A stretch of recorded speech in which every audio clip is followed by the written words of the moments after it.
Cuba and North Korea hold into U.S. meeting and reject Donald Trump's arbitrary nuclear demands. Cuba's foreign minister and his North Korean counterpart have rejected the United States' unilateral and arbitrary demands while expressing concern about escalating tensions on the Korean peninsula, the ministry said.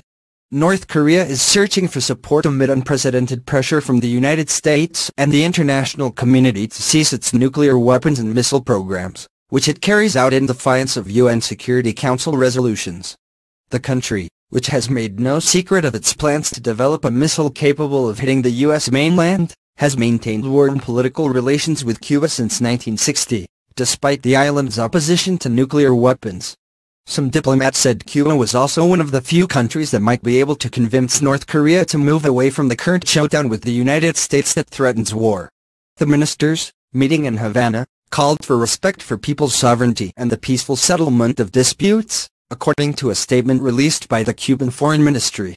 They strongly rejected the unilateral and arbitrary lists and designations established by the U.S. government which serve as a basis for the implementation of coercive measures which are contrary to international law, the statement said.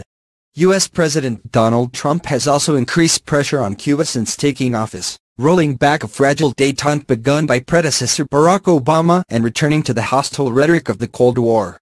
A U.S. State Department official, speaking on condition of anonymity, said that the United States had made clear it wanted a peaceful resolution to the North Korean nuclear issue. The DPRK's belligerent and provocative behavior demonstrates it has no interest in working toward a peaceful solution, the official said. DPRK stands for North Korea's official name, the Democratic People's Republic of Korea.